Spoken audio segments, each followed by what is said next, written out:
আসসালামু আলাইকুম সবাইকে। আশা করি সবাই ভালো আছেন। তো আজকে আমি একটা আপনাদের সামনে ভিডিও নিয়ে আসছি। আশা করি ভিডিওটা আপনাদের ভালো লাগবে। তবে ভালো অনেকে নাও লাগতে পারে, কারণ সব জিনিস তো আর সবার ভালো লাগে না। একটা মানুষ কখনো 100% সঠিক বা ভালোবাসা কখনোই পাবে না, 100টাই ভোট পাবে না। কারণ ভালো মন্দ নিয়ে আমাদের পৃথিবী। সেটা হচ্ছে আমার ফেসবুক প্রোফাইলে দেখবেন নিচে বায়োডাটাতে একটা জিনিস লেখা আছে যে every success story is a story made by many failures. তো এটা দ্বারা আসলে আমরা বুঝি যে every success story is a story made by many failures. হয়তো এরকম একটা বোঝায় যে প্রতিটা সফলতার পিছনে রয়েছে এরকম হাজার রকমের ব্যর্থতার কাহিনী। তো আমরা ফেসবুকে অনেকের জীবনের অনুপ্রেরণার গল্প শুনি, অনেকের ভালো লাগে আমাদের।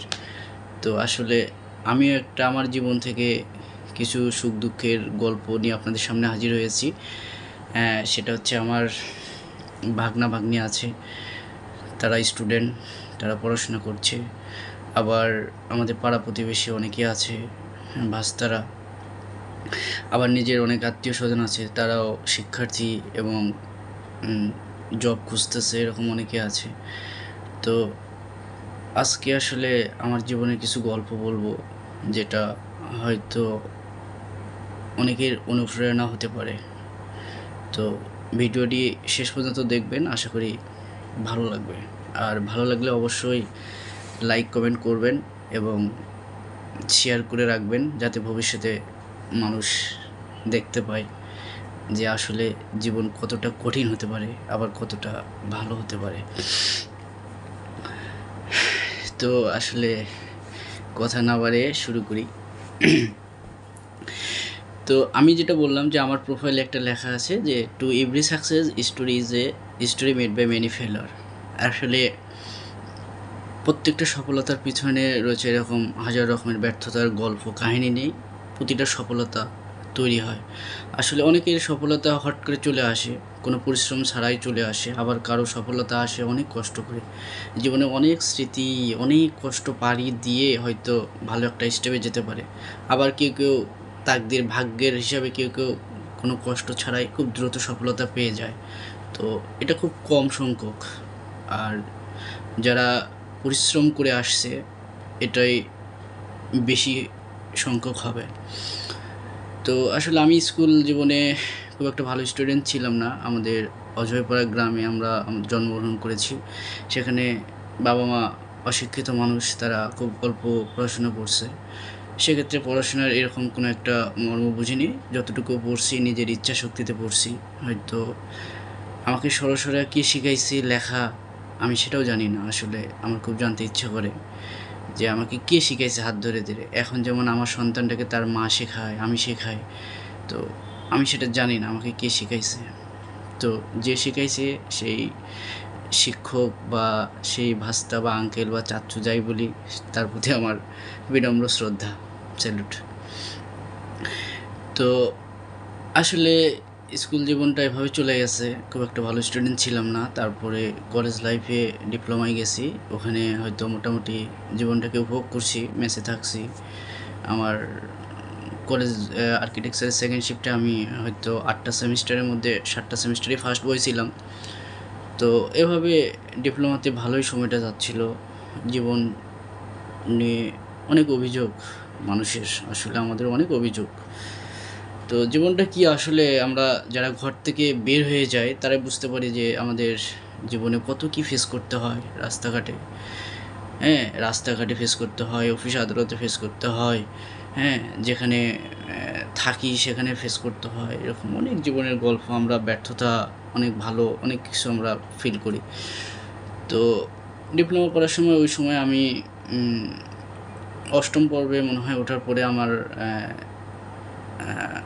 আমাদের মেসের ভাই আনোয়ারুল ভাই মেবি আমাকে একটা প্রাইভেট দিল, যে সে চলে যাচ্ছিল এরকম। তো একজন কোতোয়ালি থানার সামনে বাসা আর কি, হারুন সাহেবের মেয়ে, তার মেয়েকে পড়ার জন্য আমাকে দিল। ক্লাস 5-এ পড়তো। ও দিনাজপুর গার্লস স্কুলে। তো তাকে আমি পড়াইছি কয়েকটা মাস, পড়ার পরে ওর বাবা ফাইনাল পরীক্ষা ছিল ওই সময় আর কি, ডিসেম্বরের, ঠিক 3-4 মাস পড়াইছি। তো বললো যে তুমি পড়াও, আমি চলে যাচ্ছি। তো আমাকে দিল, তো আমি বলছি ঠিক আছে দেখি আমি একটু এক্সপিরিয়েন্স নিই কেমন। ক্লাস 5-এ তো ওর মেয়েকে পড়াচ্ছিলাম, পরে ভালোই চলতেছিল। হঠাৎ করে ওর বাবা আমাকে অফার করে যে তুমি ভালো আছো দেখতে শুনতে, তোমার ইয়া আছে, তুমি আমার সাথে চলো, দুবাই নিয়ে যাব তোমাকে। তোমাকে দুবাই নিয়ে যাব, সুপারভাইজার হিসেবে নিয়ে যাব তোমাকে, ওখানে নিয়ে যা, আমি তোমাকে ভালো পজিশনে করবো। তো অনেক টাকা বেতন হবে, 50-60 হাজার টাকা বেতন হবে, হুন্দাই কোম্পানিতে আমাকে নিয়ে যাবে। তো এক পর্যায়ে আমি আসলে ওই কম বয়স, তো ওই সময়টাতে অনেকে আমরা চাকরি বাকরি বা টাকার লোভটা আমাদের উপর আসে। তো আসার পর আমার একটা সময় লোভ হয় যে অনেক টাকা পয়সার দরকার, বাড়িতে আব্বা এরকম ব্যবসা বাণিজ্য করে অনেক টাকা ধরা খায়, অনেক সমস্যা। তো আমিও চিন্তা করলাম যে ঠিক আছে, আমি যদি ডিপ্লোমা শেষ করে বিদেশ যাইতে পারি, তো আমি হয়তো জীবনে কিছু টাকা ইনকাম করে বাড়িতে দিতে পারবো। দেখা গেলো 5-7 বছর থাকার পরে আইসা এলাকায় হয়তো কোনো একটা কিছু করে খাইতে পারবো। এই প্ল্যান করে আমি আগাইলাম। তো হঠাৎ করে এরকম তার মেয়েকে পড়াইতে পড়াইতে সে তার মেয়ে এরকম ক্লাস 6-এ উঠলো। ওঠার পরে তো আমার জীবনে একটা ট্র্যাজেডি হচ্ছে কি, সেটা হচ্ছে সে আমাকে বিদেশ নিয়ে যাবে এ কথা বলছে। এরপরে সে আমাকে হুন্দাই কোম্পানির ঢাকা খিলক্ষেতের দিকে, ওই দূরে, অনেক দূরে, ওখানে বিভিন্ন বিদেশি ইয়ারা আসে, কী যেন বলে ওদেরকে ভুলে গেলাম। তো বিদেশ থেকে যারা আসে ওরা ইন্টারভিউ নেয়। তো ওখানে আমিও শত শত মানুষের মাঝে ইন্টারভিউ নিছি। আর আমাকে যে নিয়ে যাবে যে ভাই, ও ভাইবা ওটা ছিল। ও কোরিয়ানেরা প্রশ্ন করছে ইংরেজিতে, সেগুলো 2-4টা মানে ছোটো ছোটো সিম্পল প্রশ্ন, যে আপনার নাম কি, আপনি কী পড়াশোনা করছেন, আপনি কী কাজ করতে পারবেন, তারপরে এই সমস্ত বিষয় বলছে। এগুলো ইংরেজিতে বলার পরে বলছে ঠিক আছে ওকে। তো সিলেক্ট করলো, করার পরে ওরা এমনকি আমাদের ওই হারুন ভাই, যার মেয়েকে আমি পড়াইছি, ওরা আমাদের বাড়িতে, আমার কাজিন যে গ্রামের ফরদ ভাই ছিল, তার বিয়েতেও কিন্তু তারা আসছিল। তারা আমার বাড়িতে থাকে, বিয়ে টিয়ে খাইছে, ঠিক আছে, বিয়েও খাইছে। ফরদ ভাইয়ের আমাদের বাসায় ছিল। তো এভাবে থাকার পরে ওরা বিয়ে শাদী খাওয়ার পরে চলে যায়। এরপরে আমার বিদেশ যাওয়া হবে দুবাই, আমার ডিপ্লোমা শেষ হওয়ার পরে হবে।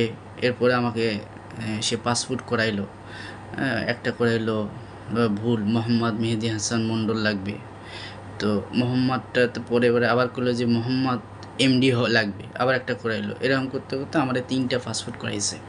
3টা পাসপোর্ট করার পরে ওরা আমাকে বলে যে এই সপ্তাহে ফ্লাইট হবে, সামনে 17 তারিখে হবে, সামনে 2 তারিখে হবে, 5 তারিখে হবে, এরকম ভ্যারাইটি একটা করে ডেট বলে। তো একটা প্রকারে আমি মানে জীবনটা নিয়ে হতাশ হয়ে গেলাম আসলে। 2.5 লক্ষ টাকা দিছে আমার বাবা, জমি বন্ধক রাখে। ওই সময় 2011 সালের কথা। 2.5 লক্ষ টাকা ওই সময় আব্বা দেওয়ার পরে জমি টমি বন্ধক দিয়ে দিছে। দেওয়ার পরে আব্বাও বললো ঠিক আছে যা হয়, যদি কপালে হয়। কিন্তু আমার মা সবসময় আমাকে ওই সময় তো দোয়া করে নাই, নিষেধ করছিল যে অত দূরে যাওয়ার দরকার নাই, এই সে। আসলে মায়ের দোয়া কিন্তু বাবার চেয়ে বেশি কাজে লাগে, এটা মনে রাখবে। তো এভাবে আমার চললো, এরকমভাবে যাচ্ছে যাচ্ছে আমার ডেট হচ্ছে, যাব চলে যাব, এরকম করে করে আমার ডুয়েটে কোচিং করা হলো না। হ্যাঁ, এরপরে আমি মানে এক পর্যায়ে পুরো জীবনে ফ্রাস্ট্রেট হয়ে গেলাম। তো ফ্রাস্ট্রেট হওয়ার পরে হতাশ হলাম। হতাশ হওয়ার পরে আমার মানে পড়াশোনা শেষ, ডিপ্লোমা করে এবার আমি ঢাকায় আসলাম। ঢাকায় এসে আমি এখন চিন্তা করতেছি যে কিছু একটা চাকরি বাকরি করতে হবে, তাহলে ঢাকায় আসে উঠবো কোথায়? তো আব্বা খরচপাতি আর কিছু দিবে না আমাকে, খরচপাতি দিবে না, বলতেছে যে এতগুলো টাকা তোকে দিছি, তুই বিদেশ যাইতে পারলি না, টাকা পয়সাগুলো মার গেল, এই সে, মানে বিভিন্ন কথা। এরপরে আমি ফরাদ ভাইকে নিয়ে ওই তার অফিসে যাই, খিলক্ষেতে অফিসে যাই। খিলক্ষেত থেকে আসার পরে আবার বনানী, সেই অফিসে যাই। এরকম ঘুরতে ঘুরতে ঘুরতে একটা পর্যায়ে ফাইনালি আমরা রেজাল্ট জানতে পারি যে লোকটা আমার সাথে প্রতারণা করছে, যে অলরেডি 25 জন চলে গেছে। আমরা ভাইবা বোর্ডে যেগুলো ভাইবা দিছি 25 জন চলে গেছে, বাকি 5-7 জন যাইতে পারিনি। এগুলো কারণটা কি, এটা আমরা বনানী কত নম্বর ওর মনে নাই, ওখান থেকে জানতে পারলাম যে আসলে সে আমার টাকাটা আসলে সাবমিট করে না এখানে, যেখানে মাত্র 80,000 টাকা লাগতো, সেখানে ওরে আমরা 2.5 লাখ টাকা দিছি। তো ওই হারুন ভাই আমার সাথে প্রতারণা করার পরে আমার জীবনটা মানে এতটা মানে শিক্ষা জীবনে প্রথম মানে ডিপ্লোমা শেষ করে একটা প্রথম লাইফের একটা ধরা খাওয়া, ঠিক আছে, কম বয়সে ধরা খাইছি। খাওয়ার পরে লাইফটা এদিক ওদিক যাচ্ছেই না, কোনোভাবেই সামনে পিছনে যাইতে পারতেছি না। তো ওই সময় আমার আত্মীয়র বাসায় উঠলাম। আব্বা খুব তাগিদ করে